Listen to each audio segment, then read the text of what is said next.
As I mentioned in my OCC preview, with the athletes focused on the upcoming World Championships avoiding the full UTMB, these supporting races are looking as interesting as the main event this year. CCC, the 100k race, has been super competitive for a long time, but it's always been overshadowed by the star power present on the UTMB start list. This year, UTMB isn't without its stars, we'll cover that in my next video, but certainly some of the usual depth has been spread across OCC and CCC, and these races should now have your full attention if they didn't before. In this one I'm going to quickly run through some of the athletes you should be keeping an eye on, and I'll throw in my picks at the end of the video. These races are really deep though, and my knowledge and opinions are skewed by English speaking media, and I know I'm going to miss some incredible European and Asian talent. So let me know who I've missed and your picks for the win in the comments below. Let's jump into it. This year's race features 3 of last year's top 5, the winner Tony McCann, 2nd place Martina Mlynarczyk and 4th place Hao Ha. Tony McCann is undefeated since and has to be the favourite again this year.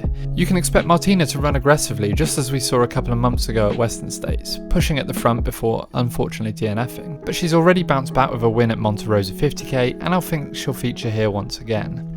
Hao Ha had a great day at States, finishing 6th, but it'll be interesting to see how that affects her build, as last year she came into this one much fresher, having only raced the 50k distance that summer. Then you've got 2 former winners of this race, Blandine Le Hirondelle and Ingvild Kaspersen. Blandine is the course record holder, has one of the deepest resumes in the sport, and if it wasn't for the likes of Courtney Dauwalter, she'd be talked about more in the greatest women in the sport conversation. Ingvild followed that win up with a 5th place at Western States last year, and that's the only time she's finished off the podium since she last won here. That's incredible consistency. Along with Hao Ha, you've got other Western States top 10 finishers lining up in Fu Zhaojiang and Phi Pascal. Fu Zhao has a 4th place at the full UTMB, so has plenty of experience on this course, and back-to-back 2nd place finishes at States also show consistent ability to compete well in competitive fields. I'd class her as a 100-mile specialist though, so it'll be interesting to see how she handles racing a field this strong at the 100k distance. After Phi Pascal's 5th place finish at States, I don't think you can count her as a dark horse anymore, but once again I haven't heard her mentioned enough coming into this one, and as a Brit I am personally rooting for her to have a fantastic day, and along with Elsie Davis we're essentially sending our best British women to take this one on, and I think one of them will end up on the podium.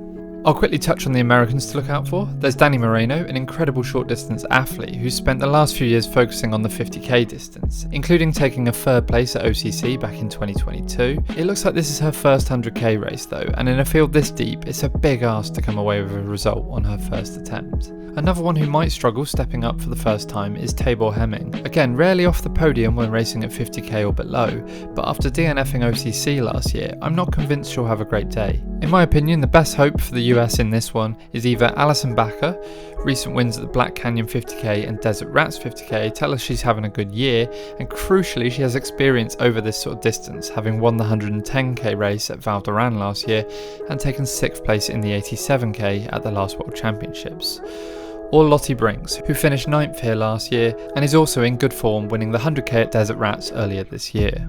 In contrast, only one of last year's top 5 men is returning, 5th place Haohua Zhang, and with fairly mixed results since then, I'm not sure he looks likely to jump up the order any further.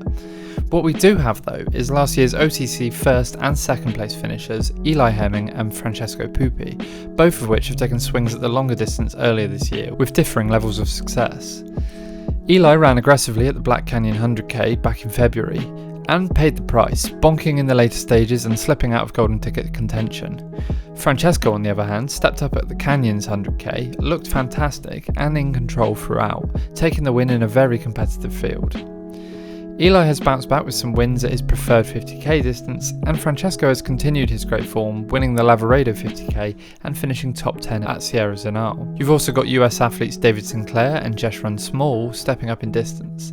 David in particular will be one to watch here. On top of all of his incredible 50k results, he's had previous success stepping up, running the course record at the JFK 50 miler and a 2nd place at Canyons 100k a few years ago. Golden Trail Series fans should also be on the lookout for Bart Przewozki. Of the athletes who specialise in this distance, you've got 2022 3rd place finisher Andreas Reiter, who has 2 podium finishes at the World Championships, 2023 Black Canyons 100k winner and Western States podium finisher Anthony Castals, Eric Lapuma, who'll be looking to improve on his 11th place finish from last year, and Pei Kuan Yu, who's one of a number of talented Chinese athletes lining up here and has racked up lots of wins at this distance, including the Hong Kong 100k. There's also 2 elite men doing the Western States CCC double. Chris Myers is coming off that incredible second place, but gave that everything and by all accounts was a complete wreck at the awards the following day, so it really depends how well he's recovered. But confidence must be high and I'd expect to see him run aggressively and be near the front early on. Whether he can hold on will be a different matter though. Dan Green is the other one, with that Cocodona win earlier in the summer also in his legs. I'm not sure he'll feature much here, but one to keep an eye on. Then finally, there's my pick for the win, Drew Holman. Drew has solid experience on this course, finishing 5th in 2023, also finishing 5th at the World Championships the same year. He's a podium finisher at Western States, has finished 2nd at the competitive Canyons 100k last year, and in June he won the 80k at Lavaredo.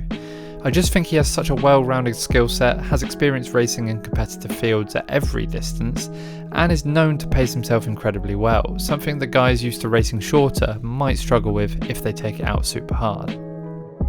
So that's it for this quick preview. As for my pick, I'm going Tony McCann to repeat the win on the women's side, Blandine Lahirondelle to run a close 2nd place, and Fee Pascal to keep making waves on the world stage in 3rd. With the men, as mentioned, I'm picking Drew Holman for the win, Francesco Pupi, who is rightly most people's favourite for the win, coming home in 2nd, and Andreas Reiter rounding out the podium. Next up will be my UTMB preview, so please remember to subscribe so you don't miss that. Thank you so much for watching. I'll be back soon with more ultra running content. Cheers.